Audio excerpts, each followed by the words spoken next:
Sidang lanjutan kasus dugaan pemerasan yang menjerat Nikita Mirzani dan asistennya Ismail Marzuki kembali digelar di Pengadilan Negeri Jakarta Selatan pada Kamis 17 Juli 2025. Ya, tentu sidang putusan sela ini akan menjadi momen krusial dengan agenda pembacaan putusan sela yang diketahui akan menjadi penentu apakah perkara yang menyeret Nikita Mirzani dan Ismail Marzuki itu layak dilanjutkan atau dihentikan. Fahmi Bahmid, kuasa hukum Nikita Mirzani, menegaskan kliennya telah menyiapkan mental dan strategi untuk menghadapi babak penting dalam proses hukum ini. Di sisi lain, kubu Reza Gladys terlihat tetap santai menghadapi perkara tersebut, meski pihak mereka pun mengambil ancang-ancang untuk memberikan serangan balik terhadap Nikita Mirzani jika pihaknya kembali didesak oleh keadaan. Untuk mengetahui sederet fakta terkait sidang putusan sela tersebut secara utuh dan menyeluruh, serta persiapan dari kubu Nikita Mirzani maupun Reza Gladys jelang sidang lanjutan itu, maka inilah 5 fakta sidang putusan sela Nikita Mirzani versi Cumi Top 5. Sidang lanjutan kasus dugaan pemerasan yang menjerat Nikita Mirzani dan asistennya Ismail Marzuki kembali digelar di Pengadilan Negeri Jakarta Selatan pada Kamis 17 Juli 2025. Seperti diketahui, sebelumnya Nikita Mirzani dan Fahmi Bahmid, kuasa hukumnya, mengajukan eksepsi atau nota keberatan atas dakwaan JPU atau Jaksa Penuntut Umum. Namun JPU menolak eksepsi tersebut dan menilai surat dakwaan telah sesuai dengan aturan hukum yang berlaku. Ya, tentu sidang putusan sela ini akan menjadi momen krusial dengan agenda pembacaan putusan sela yang diketahui akan menjadi penentu apakah perkara yang menyeret Nikita Mirzani dan Ismail Marzuki itu layak dilanjutkan atau dihentikan. Sidangnya Nikita Mirzani, putusan sela hari Kamis. Anda kan biasanya mengikuti hari Selasa, ditunda dan diputuskan menjadi hari Kamis tanggal 17. Siap, sangat siap. Insya Allah kita siap selalu ya. Di mana putusan sela itu berarti terkait dengan putusan pidana. Insya Allah jamnya sudah seperti biasa, jam 10 mungkin. Itu putusan selanya nanti majelis hakim yang akan memutuskan apakah dikabulkan eksepsi atau tidak. Itu saya serahkan sepenuhnya kepada majelis hakim. Tapi kalau eksepsi tidak diterima, maka perkara berlanjut pada sidang berikutnya, di situ mulai pemeriksaan saksi. Nanti di dalam perkara pidananya pun akan muncul semua itu masalah. Nanti Anda akan ikuti, karena kan berkas perkara ada di tangan saya. Nikita Mirzani melalui kuasa hukumnya Fahmi Bahmid menyatakan kesiapannya dalam menanti putusan hakim atas eksepsi atau nota keberatan yang sebelumnya telah diajukan. Ya, tampaknya nasib Nikita Mirzani kini ada di tangan hakim. Entah eksepsi Nikita Mirzani diterima atau ditolak oleh hakim, yang jelas Nikita Mirzani merasa siap dengan putusan hakim karena merasa pihaknya telah memiliki strategi untuk menjalani perkara tersebut hingga tuntas. Dari putusan sela ini nanti apakah eksepsi daripada kuasa hukum atau penasihat hukum atau Nikita Mirzani diterima? Kalau diterima maka perkara ini akan dihentikan. Kalau tidak diterima perkara lanjut, disitulah nanti akan berproses di mana para saksi semua akan dipanggil. Disinilah perlunya kita konsentrasi penuh untuk melakukan pembelaan kepada terdakwa, karena perkara pidana itu adalah dalam rangka mencari dan menemukan kebenaran material. Terjadi diskusi, terjadi tanya jawab di dalam saksi-saksi tersebut.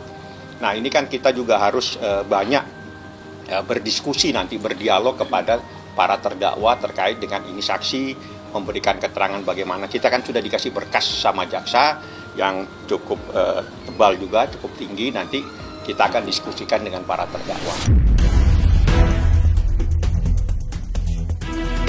Terlepas dari sidang putusan sela, Nikita Mirzani diketahui telah resmi mencabut gugatan Wan Prestasi senilai 100 miliar rupiah yang sebelumnya ia layangkan terhadap Reza Gladys. Ya, secara mendadak, jelang sidang putusan sela, Fahmi Bahmid, kuasa hukum Nikita Mirzani, mengungkapkan bahwa pihaknya memilih untuk mencabut gugatan Wan Prestasi tersebut karena ingin fokus menghadapi perkara pidana yang dilaporkan oleh Reza Gladys. Tapi saya sudah menyampaikan surat pencabutan karena setelah saya berdiskusi dan berdialog dengan Nikita minta saya fokus kepada perkara pidananya dulu. Seperti itu, karena kan di saat ada dua persoalan, maka kita harus mengambil sikap, harus ada skala prioritas. Nah, skala prioritasnya ini adalah saya harus konsentrasi di perkara pidana. Sementara Reza Gladys melalui tim kuasa hukumnya justru mengaku kecewa dengan langkah pencabutan gugatan Wan Prestasi yang ditempuh oleh kubu Nikita Mirzani. Selain merasa kecewa, mereka juga turut mencurigai langkah tersebut dan khawatir Nikita Mirzani hanya berpura-pura mencabut gugatan Wan Prestasi tersebut.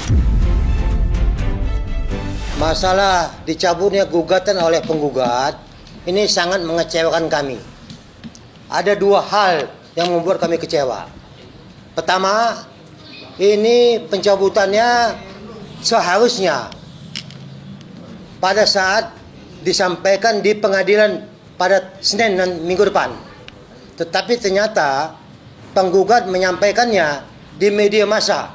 Ini memang sangat tidak baik bagi pendidikan hukum masyarakat. Itu yang pertama. Yang kedua, bahwa kami juga sangat kecewa dengan adanya pencabutan ini adalah begitu yakinnya penggugat atas gugatannya dan meyakini bahwa menang 100M. Kami berpikir mungkin ada terobosan hukum yang mau disampaikan oleh penggugat. Ternyata hasilnya dicabut. Ini kami kasih contohnya, lagi bercinta, lagi hangat-hangat bercinta, tiba-tiba ditinggalkan. Ini memang suatu hal yang sangat-sangat mengecewakan kami. Saya pribadi melihat ini, pencabutan ini masih tanda tanya. Soalnya penggugat ini kan ngomongnya itu kemana-mana ya. Jadi saya mencurigai ada kemungkinan juga ada kebohongan di dalamnya. Kenapa saya katakan kebohongan? Mencabut gugatan itu adalah di depan hakim. Setelah dicabut di depan hakim baru sampaikan kepada media. Ya. Tapi ini tidak dilakukan. Jadi saya curiga jangan-jangan hanya mencabut di media, tapi tanggal 21 besok dia masih tetap kepada gugatannya. Tim kuasa hukum Reza Gladys mengaku jika pihaknya justru mengendus modus Nikita Mirzani yang diduga untuk menyelamatkan diri. Ya, mereka menduga Nikita Mirzani masih berusaha untuk menghentikan proses pidana yang dilaporkan oleh Reza Gladys. Ya, mencabut ini sebenarnya juga kita, seperti kami katakan di awal, ini kan modus. Ya, ini modus. Karena modusnya tidak berhasil menghentikan pidana dan modusnya kemarin tidak berhasil ketemu dengan Dr. Reza, ya, karena dia punya maksud tertentu. Jadi karena zong juga dicabut. Jadi sebenarnya ini sepertinya mempermainkan hukum. Karena hukum sih menerima aja setiap ada gugatan masuk diterima oleh pengadilan. Tapi janganlah seperti itu kalau memang kira-kira gugatannya halusinasi atau seperti saya katakan kue bohong, ya nggak usah lah menggugat lah, malu-maluin aja. Kalau nanti dia kalah di persidangan, alangkah memalukan. Omongan itu tidak sama dengan selama ini cuap-cuapnya itu, ya, itu sangat memalukan. Sementara Fahmi Bahmid kuasa hukum Nikita Mirzani tak secara gamblang menanggapi hal tersebut dan menyebut jika langkah yang ditempuhnya merupakan sebuah strategi rahasia untuk melindungi kliennya Nikita Mirzani. Tidak ada, ini urusan strategis. Yang tahu strategi itu adalah orang yang mengajukan gugatan. Jadi di saat kita mendapatkan dua pilihan, kan bersamaan nih sidangnya. Ada sidang perdata dan ada sidang pidana. Nah di sini kalau kita dua-duanya kita jalankan, kita khawatir kita tidak bisa konsentrasi di satu hal yang paling penting, itu adalah perkara pidana. Oleh karena itu harus ada yang kita dahulukan. Yang kita dahulukan adalah perkara pidananya. Makanya perkara gugatan Wan Prestasi kita cabut.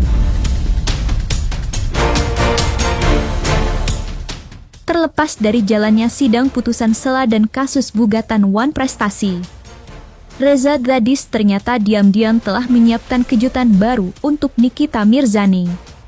Ya, seperti diketahui, meski Nikita Mirzani resmi mencabut gugatan Wan Prestasi yang dilayangkannya terhadap Reza Gladys, Nikita Mirzani kemungkinan akan kembali melanjutkan gugatan setelah perkara pidana selesai.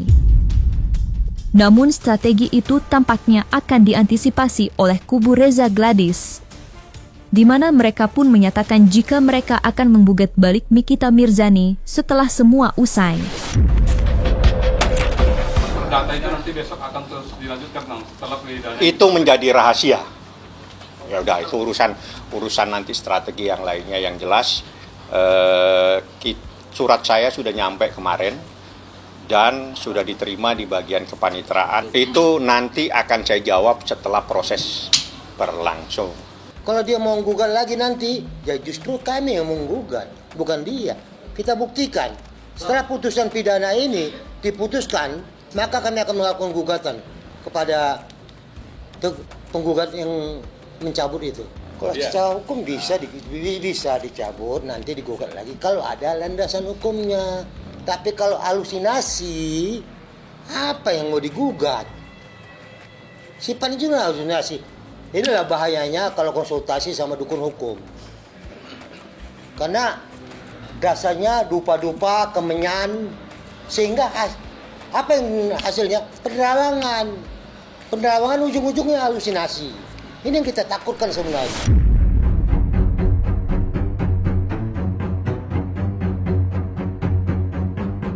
Nah, selesai sudah Cumi Lovers. Jangan lupa untuk like, subscribe, dan juga share channel YouTube Cumi Cumi.